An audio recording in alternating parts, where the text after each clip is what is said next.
안녕하십니까. 신경내과의 신창범입니다. 오늘은 쫑부 테라피 편에서 만성비염, 축농증에 관해서 말씀을 드리겠습니다. 오늘 공부할 내용이 조금 많은 것 같습니다. 머리가 조금 이렇게 복잡할지도 모르지만 끝까지 같이 하시기 바랍니다. 우선 여기 보시면요. 우리 얼굴에는 부비동이라고 하는 게 있습니다.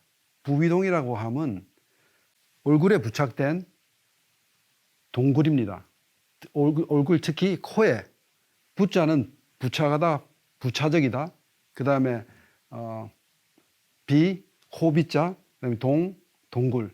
그러니까 동굴 에어파킷이라고 볼 수 있죠. 그렇지만 뼈 사이가 이렇게 비어 있습니다. 이 부비동에 대해서 비염과 축농증하고는 굉장히 깊은 관련이 있기 때문에, 그리고 저희 호흡하고도 관련이 있기 때문에 먼저 해박적으로 조금 설명을 드리겠습니다. 여기 보시면은 가장 많이 잘 알고 있는 데가 여기 상악동이라고 합니다. 그 다음에는 여기 전두동, 그 다음에 사골동, 저평동. 저평동이란 말은 버터플라이, 나비처럼 모양이 생겼다고 해서 저평동이라고 합니다. 그리고 전두동은 이 앞에 있기 때문에 전두동이라고 그러죠. 상악동은 여기 그 맥슬리 사이너스라고 하는데요. 여기 관골 튀어나온 부분 있죠. 예, 거기에 있습니다. 그 다음에 여기를 따라가면서 사골동이라고 하는 부분이 있습니다. 이렇게 네 가지, 그러니까 한 쌍, 네 쌍이 있는 거죠. 네 쌍이 있으니까 전부 8개의 부비동이 있습니다. 오늘 용어에 대해서 좀 설명을 드리면요. 우선 그 부비동 중에서 이 앞에 있는 것을 전두동, 그 다음에 눈을 따라서 가면서 있는 것을 사골동, 그 다음에 여기 위에 있는 걸 상악동, 그 다음에 여기는 비강이라고 해서요. 코의 빈 부분. 그 다음에 비갑계라고 해서 이게 옛날 일본에서 넘어온 단어가 돼서 상당히 외우기도 힘들고 머리에 남지 않는 그런 단어입니다만, 상비갑계, 상, 중, 하, 이런 세 가지 갑계가 있습니다. 상비갑계, 중비갑계, 상비갑계, 중비갑계, 하비갑계. 그 다음에 보면은 여기에 이관이 있습니다. 이관. 그리고 여기가 내이, inner ear, 내이라고 하죠. inner ear. 그 다음에 이관이 있습니다. 이관은 여기 비강으로 연결이 되죠. 그 다음에 또 눈물관이 있습니다. 그러니까 사실은 코가 귀하고도 연결이 밀접하게 되어 있고, 눈하고도 연결이 되어 있고, 입하고도 연결이 되어 있고, 그래서 저희 이비인후과라는 말은 아주 자연스럽게 태어난 것이죠. 그리고 무척 생각했던 것보다 훨씬 더 관련이 깊습니다. 보면은 저희는 그 축농증이라고 하죠. 사이너사이티스. 축농증. 그리고 비염은 라이나이티스라고 합니다. 비염하고 축농증하고 약간 다르죠. 축농증은 이 안에 부비동에서 문제가 생긴 거고요. 그 다음에 비염은 이 부분에 비강에서 문제가 생긴 거고요. 그렇지만 그 성격은 굉장히 공통적인 게 많습니다. 우선 이 안에 있는 그 라이닝, 이 라이닝에 인플라메이션이 돼 있거나, 그러면 이 라이닝에 인플라메이션이 된다면 이 비강에서도 마찬가지로 인플라메이션이 된다는 얘기죠. 그런 경우가 있고, 그 다음에 그게 어떤 경우에는 거기에서 나오는 점액들이 고여가지고, 그 다음에 시간이 지나면서 그것이 2차 감염이 돼서 그러니까 박테리아에 의한 감염이 돼서 문제가 생길 때, 그때 또 마찬가지로 그때 축농증이라고 그렇게 부르죠. 이때는 2차 감염이 됐을 때는 이제 치료가 필요한 경우가 되겠습니다. 그래서 대부분 크게는 두 가지, 이 라이닝에 문제가 있거나 아니면 라이닝에 있는 그 점액이 고여서 그게 문제가 되거나, 그 다음에 사실은 또 다른 문제는 여기에 호흡에 영향을 미치게 되기 때문에 또 다른 영향도 있습니다. 이건 왼쪽 코 속을 그 비강 내시경으로 보면 이렇게 나와 있는데요. 이게 정상적인 경우고 일반적인 상태고 이 부분이 이제 하비갑계입니다. 그 다음에 이 안에 이제 중비갑계, 상비갑계 이렇게 들어있 있죠. 근데 이게 점막이 이게 부으면은 여러 가지로 비염이 되면 여기가 점막이 붓게 됩니다. 그렇지만 사실은 이 점막은 보통 때도 자연스럽게 부었다가 가라앉았다가 부었다가 가라앉았다 하는 그런 조직이 되겠습니다. 이 부분하고 이 부분은 부었다. 그래서 나중에 말씀드리지만 저희가 호흡을 할 때도 항상 오른쪽 코와 왼쪽 코가 똑같이 호흡을 하는 건 아닙니다. 그렇지만 이게 지나치면 호흡에 이게 방해가 되죠. 이걸 이렇게 잘라서 단면으로 잘라서 보니까 여기 이제 정상적인 이 하비갑계가 되어 있고요. 이게 여기는 그러니까 점막 있죠. 이 점막은 굉장히 여기가 두껍습니다. 굉장히 두껍고요. 갈수록 중비갑계, 상비갑계를 갈수록 조금씩 얇습니다. 그래서 여기가 특히 이제 잘 붓죠. 이게 붓게 되면 비염이 됩니다. 그러다가 여기가 그러다 여기에 그 사이너스로 가는 곳이 막히게 되면 그때는 축농증이 되는 거죠. 여기 보면 상악동에 이렇게 지금 뭔가 다르죠, 이쪽이랑. 상악동에 염증이 생긴 거인 경우에는 이렇게 나타날 수가 있습니다. 여기는 눈을 따라서 이렇게 가는 사골동에 문제가 있는 경우에 이렇게 되어 있습니다. 여기랑 왼쪽이랑 여기 오른쪽이랑 왼쪽이 틀리죠. 이건 CT 스캔입니다. 그걸 이렇게 단면을 이렇게 잘라서 본 거죠. 여기는 이제 전두동 앞에서 오른쪽과 왼쪽이 틀리죠. 여기는 지금 잘랐으니까 왼쪽이 되겠습니다. 이건 위에서 보느냐 아래에서 보느냐에 따라서 오른쪽이 될 수도 있습니다. 마찬가지로 여기 뒤에 접평동이라고 하는 나비처럼 생긴 부분이 막혀 있는 거죠. 여기랑 여기가 다르죠. 이제 이런 보통은 이제 그 문제가 있을 경우에 일반적으로 이비인후과에 가면 그 CT 촬영을 하거나 증상에 따라서 CT 촬영을 하거나 또 다른 검사를 하게 됩니다. 그러고 나서 보통 이제 치료 방법은 뭐 이렇게 진단이 된 경우에 거기에 맞춰서 약물적인 치료를 우선 보통은 하게 되죠. 뭐 여러 가지가 있습니다만 지금 여기서는 그런 중요한 초점이 아니기 때문에 그냥 스테로이드를 쓴다든지 항생제를 쓴다든지 항히스타민제를 쓴다든지 뭐 코프 메디슨을 쓴다든지 아니면 통증약을 쓴다든지 뭐 이런 약을 쓰고 그 다음에 그게 심하고 도저히 약물로서 처리가 안 되는 경우에 다시 석션을 한다든지 그것도 안 되면은 수술을 한다든지 수술할 때는 뭐 하비갑계를 절제하는 경우 비염인 경우에 그 다음에 축농증인 경우에는 그 하비갑계에서 중비갑계로 넘어가는 그 부분에 그 상악동하고 연결되는 그 구멍이 있습니다. 거기를 뚫어주는 사실은 그런데 거기에는 이제 물렁뼈가 있기 때문에 그걸 절제하는 그런 수술을 한다든지 아니면은 축농증이나 비염하고 연결돼서 그 다음에 코골이나 아니면 무산소 호흡증 이런 것이 있을 경우에는 또 거기에 맞춰가지고 그 편도선을 떼낸다든지 아니면은 그 기도를 확장 수술을 한다든지 이런 뭐 수술 방법을 쓰기도 합니다. 그렇지만 저희 초점은 오늘 뭐죠? 종부 테라피에서 비염과 축농증을 어떻게 접근하는가 그것이 중요한 거죠. 그럼 여기서 저희가 보는 그 관점은 종부 테라피에서 보는 비염 축농의 관점이 좀 몇 가지 중요한 것들이 있습니다. 이것은 여러분들이 잘 모르시는 그런 부분일 것입니다. 우선 코숨을 쉴 때 한쪽 콧구멍으로 쉬고 한쪽 콧구멍이 더 주로 한쪽으로 쉬고 그 다음에는 반대쪽은 조금만 쉬게 됩니다. 완전히 막힌 건 아니죠. 일반적인 경우에. 그러다가 그게 시간이 지나면서 오른쪽 왼쪽이 바뀝니다.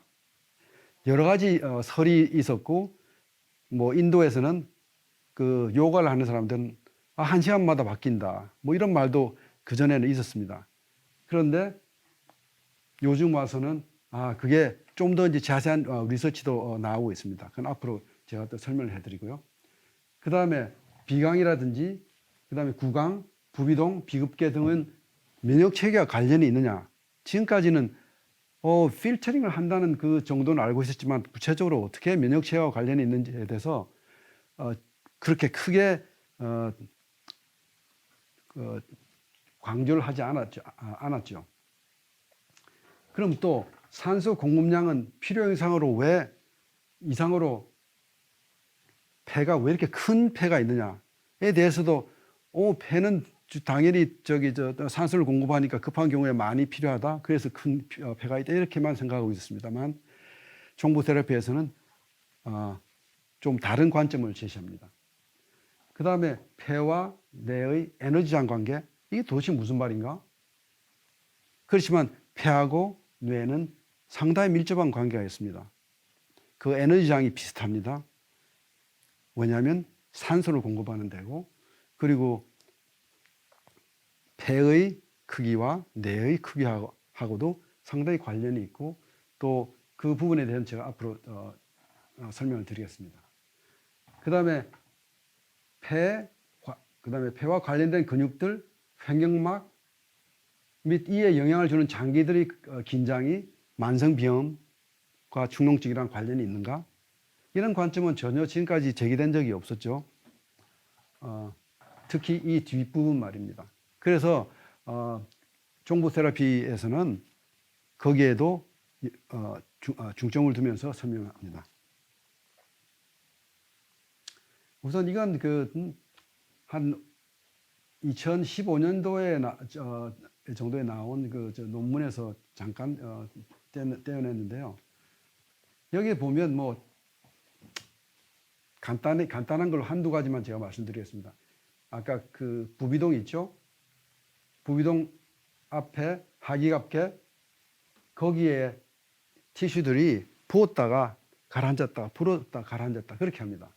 그걸 거기에 대해서 지금 비대칭적으로 그렇게 된다는 그런 얘기고요. 그 다음에 이것이 브레인 펑션하고도 브레인 펑션의 그러니까 뇌의 작용하고도 연관이 있다라고 생각을 하게 되는 상황까지 지금 와 있는 거죠. 그리고 이것은 얼터네이팅 오른쪽 왼쪽이 서로 바뀌면서 다미넌트 주가 되는데 그것은 여러 가지 질병에 관해서도 또는 자세나 이런 거에 관해서도 바뀔 수 있다 하는 그런 재미난 최근에 연구가 있었기에 제가 여기 가지고 왔습니다. 여기 보시면은 그럼 얼마만큼 자주 이렇게 바뀌나 그 부분에서 이건 뭐 그렇게 큰 중요한 건 아니지만 단지 보면 약간 왼쪽이 오른쪽이 비해 좀 더 주도적인 역할을 합니다. 그 왼쪽에 주로 숨을 쉴 때는 왼쪽 코를 주로 많이 써서 쉴 때는 2.6시간 평균적으로 그러다가 오른쪽은 2.17시간 그러니까 한 30분 정도의 다른 간격이 있는 거죠. 그리고 잠잘 때는 좀 더 길고요. 낮에는 좀 더 짧습니다. 그러니까 낮에 활동할 때는 2시간마다 이렇게 오른쪽 왼쪽이 바뀌고 잠잘 때는 4시간 반 정도 만에 오른쪽 왼쪽이 바뀌는 게 평균적입니다. 그리고 몸 자세에 따라서 영향을 왼쪽으로 자면 오른쪽에 영향을 받고 오른쪽으로 자면 왼쪽의 플로우가 영향을 받게 되는 거죠. 그 다음에 그 비대칭적으로 된다는 말씀을 드렸는데 그것을 단지 베르누이 원리뿐만이 아니고 이런 종부 테라피에서는 이렇게 설명합니다. 한쪽이 관이 크고 그다음에 한쪽이 좁으면은 공기가 만나면서 여기서 vortex처럼 이렇게 도는 그런 공기가 돌게 되죠. 그렇게 되면 지금까지 그냥 코에서 여기서 여기까지 지나가는 동안에 아주 많은 접촉 부분이 일어나게 되는 거죠. 그러면서 이건 지금 사실은 부비동을 그려놓은 건데요. 부비동을 지나가면서 여기서 베르누이 이펙트에서 베르누이 효과에 의해서 이렇게 석셔닝하는 효과도 있고 이게 빨리 지나가니까요. 그 다음에 좀 더 많은 부분을 닿게 되기 때문에 많은 부분을 닿는다는 것은 사실은 밖에서 들어오는 많은 이물질들이 여기서 걸러지게 하는 효과가 있습니다. 그래서 이런 작용이 코의 오른쪽하고 왼쪽, 그 다음에 또 더 나아가서는 코 앞부분, 코하고 입하고 연결되는 부분에서도 마찬가지로 이런 현상이 나타날 수 있게 되는 거죠. 그럼 좀 크게 보통 공기란 건 너무나 중요한 거기 때문에 공기, 그다음에 물, 그다음에 빛, 그다음에 영양소, 그리고 플러스 알파, 영혼이나 정신이나 이런 부분, 그것이 가장 중요한 우리의 몸의 요소, 우리 인간의 요소라고 그렇게 보면은요. 그 중에 한 가지가 당연히 공기지 않습니까? 공기의 약 78%는 나이트로젠이고, 그러니까 질소죠. 21% 정도는 산소고, 나머지는 이산화탄소도 있고, 헬리움도 있고, 조금씩 알곤, 니온 이런, 그 다음에 하이드로젠, 그러니까 수소도 있고. 근데 이건 건조한 대기에서의 이야기고요. 만약에 습기가 차있다 그러면 여기에 이제 물기로 증발된 물이 포함이 되겠죠. 근데 지금 여기를 보여드리는 이유가 저기서 21%의 산소가 들어가서 사실은 우리 몸에서 몇 프로를 쓰느냐, 한 5% 정도밖에 쓰질 않습니다. 그리고 여기에 이것은 뭐냐면 우리가 숨을 쉴 때 실제로 숨을 한번 쉬어보세요. 숨을 굉장히 얇게 모두 다 쉬고 있습니다. 숨을 깊게 들이쉬는, 예를 들어서 깊게 들이쉬면서 빨리 숨을 들이쉬면 사실은 과산소증이 돼버립니다. 그래서 정신이 어지러지하고 쓰러지는 경우가 생기는 거죠. 왜냐하면 공기 대기 중에 21%가 있지만 사실은 한 5% 정도밖에 저희가 쓰지는 않고 필요가 없는데 갑자기 산소가 더 많이 들어와가지고 있으면 과산소증이 돼버리는 거죠. 그 다음에 호흡할 때 아주 얇게 한다고 그랬는데 보통은 한 500mg, 500cc, 미리그램 500cc 정도를 평균적으로 잡습니다. 이건 남자와 여자가 똑같습니다. 그렇지만 우리가 폐활량이라고 이야기하는 이 부분에 관해서는 그 다음에 장기량하고 다 합쳐서는 남자와 여자 차이가 있습니다. 그것은 남자는 보통 한 5,800cc, 여자는 한 4,300cc. 그러면 그 차이는 뭐냐? 뇌도, 폐는 뇌하고 연결이 되어 있다고 그랬죠. 뇌도 남자의 뇌하고 여자의 뇌는 차이가 있습니다. 약 한 1.4 킬로그램 정도의 뇌의 질량을 이야기하면 남자가 한 10%, 8에서 13%라고 그러는데 약 한 10% 정도 남자의 뇌가 더 큽니다. 그리고 남자의 폐는 사실은 폐활량으로 보면 거의 한 30%가 더 큽니다. 그러니까 뇌하고 폐를 연결시킨 것은 사실은 그런 크기뿐만이 아니고 또 그 에너지장이 비슷하다고 이야기하는 이유는 폐가 이렇게 가슴이 이렇게 좁은 사람들은 굉장히 성격도 급하고요. 폐가 넓은 사람들은 성격도 느긋하고 그런데도 영향을 미칩니다. 왜냐하면 뇌란 것은 산소와 그리고 글루코스, 당분 말고는 쓰는 게 없습니다. 우리 몸에 들어와서 당분과 산소만 뇌에 들어가고 나머지는 뇌에서 받아들이지 않습니다. 다른 프로테인이나 지방분이나 다른 단백질이나 지방분은 뇌에서는 필요를 하지 않습니다.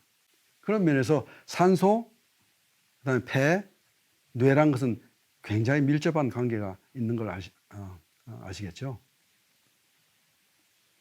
그리고 이건 뭐 숨 쉴 때 많은 근육들이 인류가 지나오면서 숨을 폐로 쉬는 저희 그 포유류까지 시간이 정말로 많은 시간이 걸리지 않았습니까? 아직도 뭐 길피쉬라 그래가지고 두 가지 다 같이 쓰는 그런 그 길피쉬란 건 그 물가에서 나와서도 한 5, 6년은 살 수가 있습니다. 그러니까 두 가지 같은 호흡을 가진 그런 동물들도 있지만 인간한테는 이 호흡이라는 게 너무나 중요하기 때문에 여기에 관련된 근육들도 상당히 많습니다. 제가 여기서 보여드리지는 않는데요. 그리고 호흡을 할 때 근육뿐만 아니고 여기 횡격막이 이렇게 숨을 내쉴 때, 숨을 들이쉴 때, 그 다음에 여기는 앞가슴이죠. 앞가슴이 숨을 내쉴 때, 들이쉴 때. 이게 근육과 함께 다 이렇게 변하게 되어 있는 거죠. 너무나 중요한 일이기 때문에 그렇습니다. 그러면 약간 이야기를 저희가 그 질문했던 것 중에서 부비동이라는 게 도대체 왜 존재하느냐, 그 존재 이유에 대해서는 아직도 여러 가지 학설이 있고 정답은 모른다입니다. 제대로. 그 학설 중에서 뭐 온도 조절을 한다. 온도는 바깥 공기가 들어가면서 금방 0.3초 내에 바로 금방 체온과 비슷한 36.5도로 바로 바꾸는 그런 역할을 하고, 습도도 85%로 금방 바꾸는 역할을 하기 때문에 그 온도 습도 조절을 하기 때문에 부비동이 필요하다. 뭐 이렇게 얘기를 하고, 그다음에 미각과 후각. 그 후각에 관해서는 아까 사골동이라고 있죠. 사골동 그 사이로 냄새를 맡는 그 olfactory nerve가 나오게 되어 있습니다. 그래서 거기가 마비가 되면 냄새를 못 맡게 되죠. 거기가 막히게 되면 또는 마비가 되면 냄새를 맡기 힘들게 되죠. 그래서 그 부비동은 그런 그걸 원활하게 한다는 뜻에서 미각, 그리고 입도 냄새도 그렇지만 미각도 후각과 상당히 관계가 있고, 또 드라이가 되면 건조가 되면 미각을 잘 못 느끼는 경우가 있기 때문에 그렇게 얘기를 하고요. 그 다음에는 여기 공기가 있으니까 압력을 뭐 완충시킨다, 아니면 거기서 소리를 레지넌스 한다. 음악 노래하는 사람들은 그 높이 부를 때 하면서 여기를 공명을 시킨다 그러죠. 공명을 시킨다. 그래야지 수지 높은 벨칸토 창법도 연결이 되는 것 같습니다. 그 다음에 두개골의 무게를 줄인다. 두개골이 브레인이 1.4kg이라 그랬죠. 근데 그게 물 위에 떠 있기 때문에, 떠 있는 것과 마찬가지이기 때문에 실제로 느끼는 건 한 25g 정도의 밖의 무게를 못 느낀다고 합니다. 그러니까 목에 부담을 적게 준다. 그런 의미에서 일부러 비워놨다. 이렇게 보는 거죠. 그 다음에 이제 필터링, 미세먼지를 필터하고 미생물을 필터하고 이렇게 존재하고 있는데, 아직은 더 정확하게 정말 근데 왜 이게 너무 크다. 크기가 사실 얼굴에서 보면 뇌하고 두개골 빼놓고 다 구멍입니다. 그 부비동이 엄청나게 많은 부피를 차지하기 때문에. 그래서 여기에 기존에 있는 이론 이외에도 저는, 그리고 종부 테라피에서는 이렇게 생각합니다. 공냉식 뇌의 과열 방지 장치다. 이 말은 무슨 얘기냐면, 우리 자동차의 엔진을 식힐 때도 순행식이 있고 공냉식이 있지 않습니까? 그러니까 뇌에서 일어나는 것을 순행식으로 시키는 것이 바로 뇌척수액으로 순행식으로 시키는 거고요.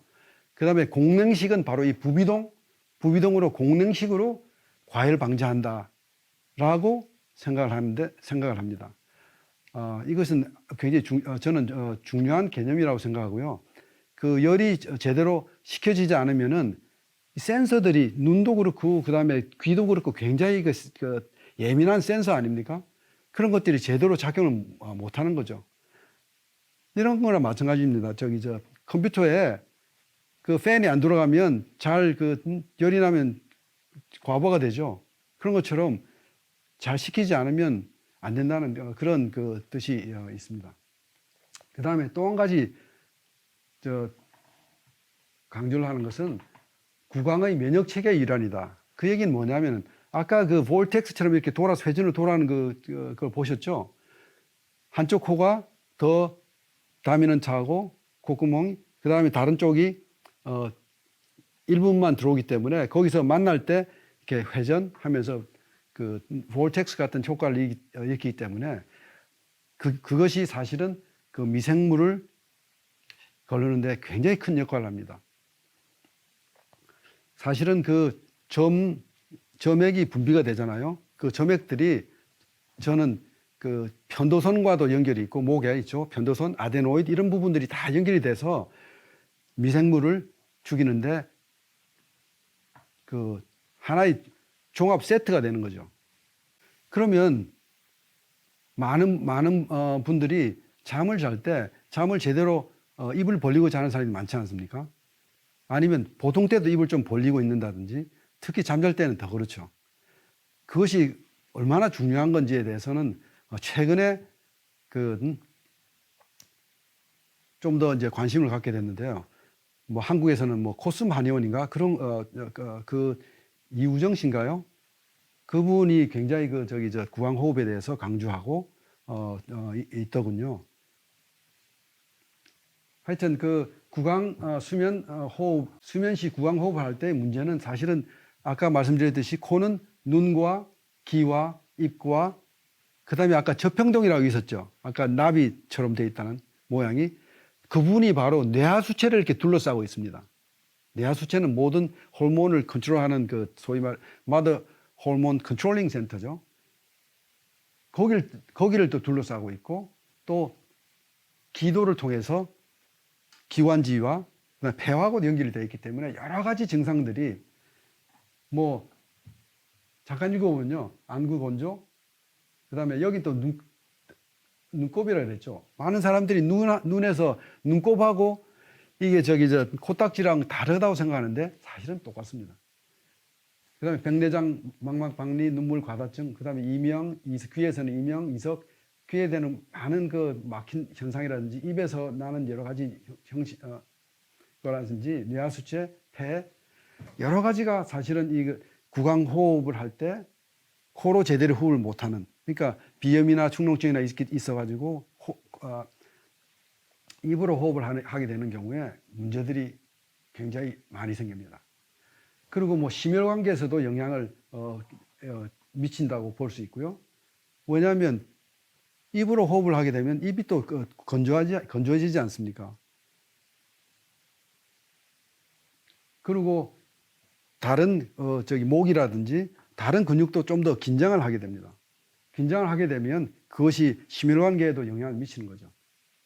그리고 뇌에서는 그 부비동이 중에서 막힌 부분에 따라서 뭐 전두통이 되기도 하고 뭐 사골동의 경우는 편두통하고도 연관이 되고 그다음에 후두통 그다음에 여러 가지 통증하고도 연결이 됩니다.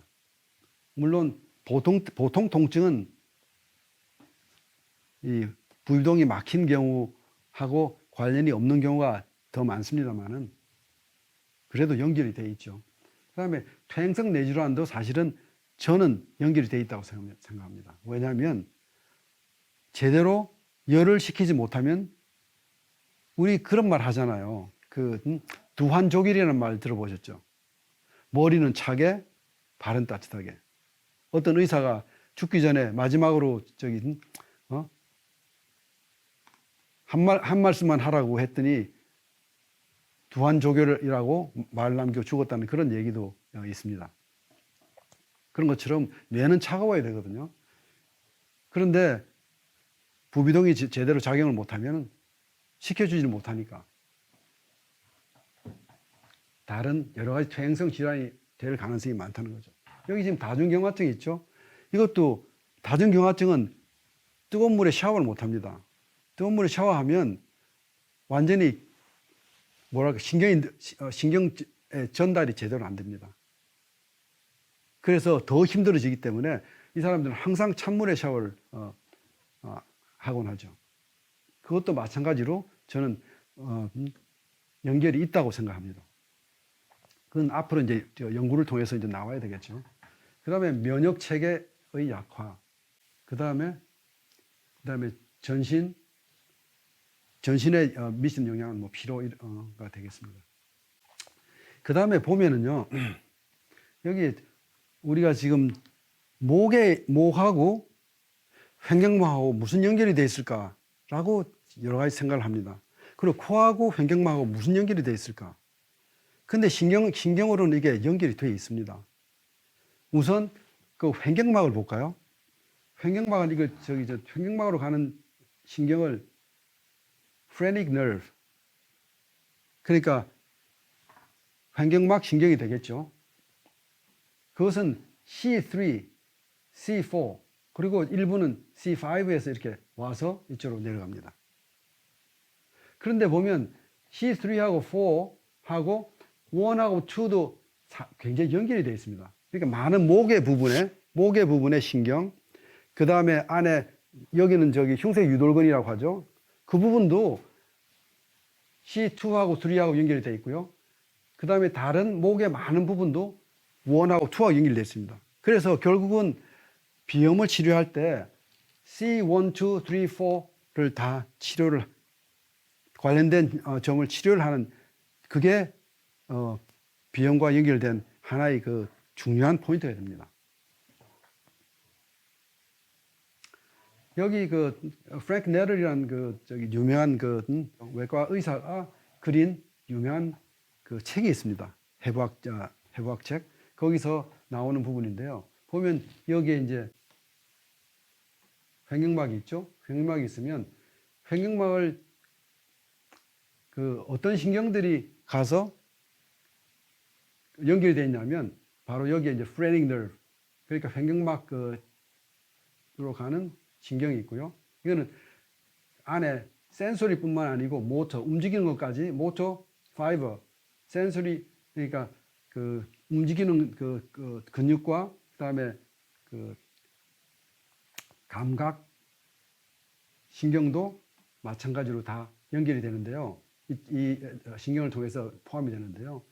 여기에 보면 그러니까 C3 to 4, 그다음에 일부 5가 연결이 되기 때문에 목하고 상당히 연결이 되겠죠. 그다음에 또 일부는 여기는 요 밑부분은 T5에서 T12, 그러니까 흉추 5번에서 흉추 12번까지가 또 여기에 연결되어 있습니다. 그래서 횡격막이라는 게 굉장히 호흡에서 뿐만 아니고 여러 가지로 중요한 의미를 갖습니다. 특히 종부 테라피에서 횡격막의 중요성은 정말로 어마어마합니다. 왜냐하면 목하고 연결되어 있고 또 많은 장부들이 여기 있지 않습니까? 심장도 있고 폐도 연결되어 있고 간도 있고 위도 있고 그 다음에 그 뒤에 췌장도 있고 그 다음에 비장도 있고 위도 바로 밑에 있죠. 그러니까 이 횡격막의 긴장이 되지 않는 것이 너무나 중요한 관건이 됩니다. 사실 박종구 선생이 강조하고 또 강조하시는 것 중에 하나가 바로 이 횡격막이 긴장이 되지 않도록, 그래서 목에도 긴장이 되지 않고 호흡이 잘 되고 또 그러기 위해서는 또 잘 좋은 자세가 필요하고 잘 걷기도 하고 이런 것이 다 연결이 되는 것을 너무도 잘 설명하고 계시기 때문에 여러분들도 유튜브에 가셔가지고 종부 테라피 가셔가지고 많은 클립들을 보시기 바랍니다.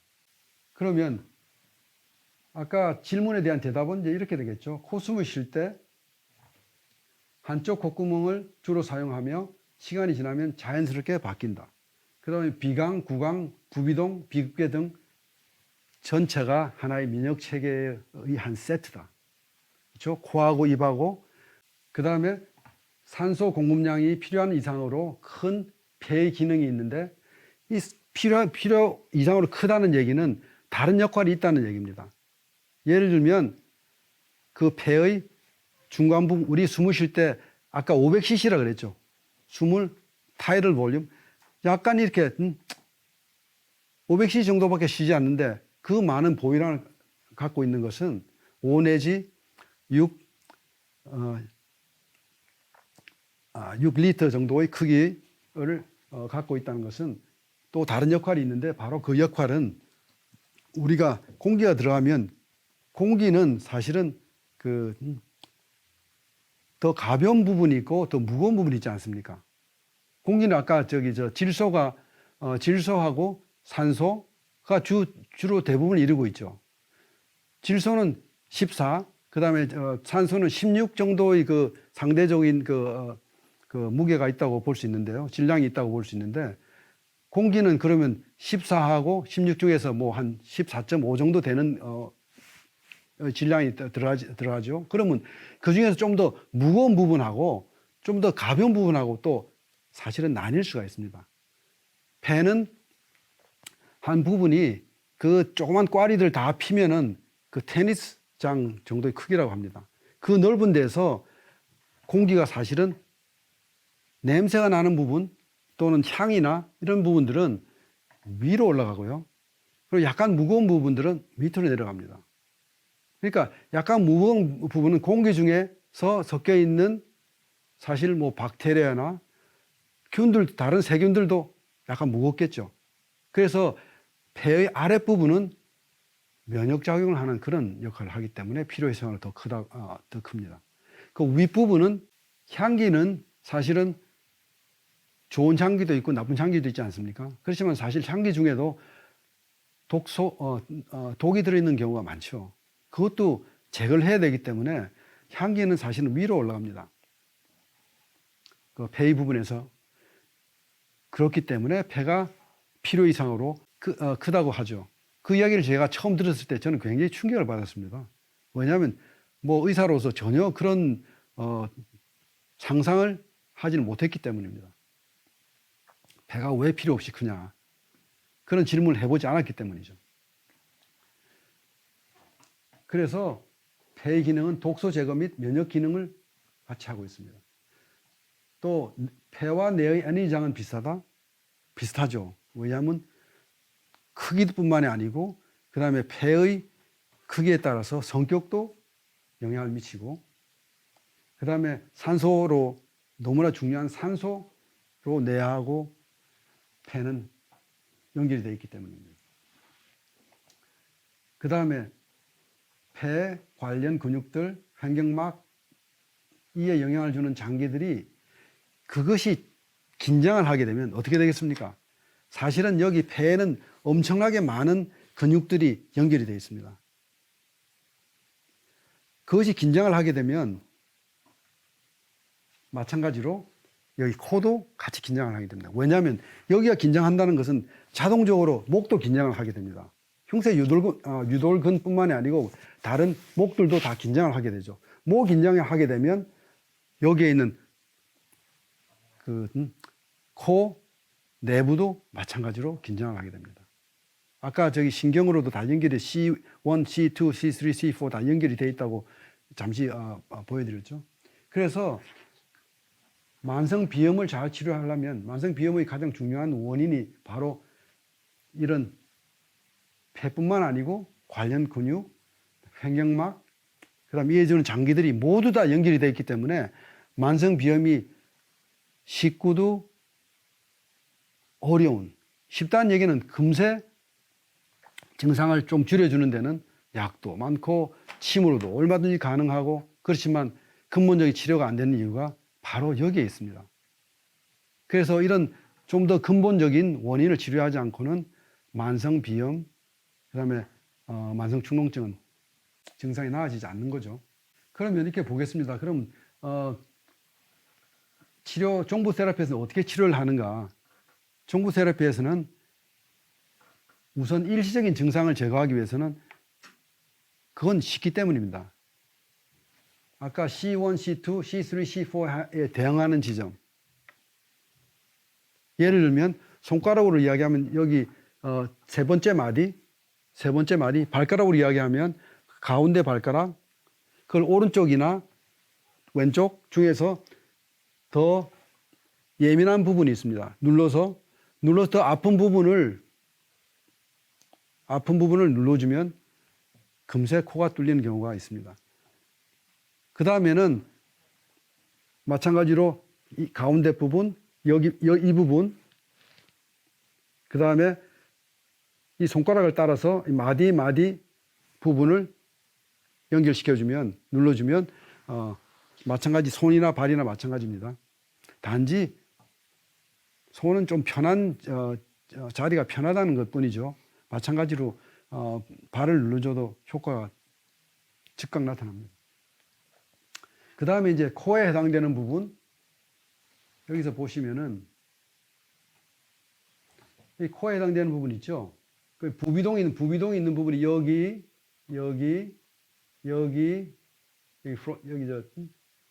전두동이 있고, 상악동이 있고, 그죠? 그 다음에 사골동이 여기 있고, 그 다음에 뒤쪽으로 해가지고 저평동이 있습니다. 그 지점들을 이렇게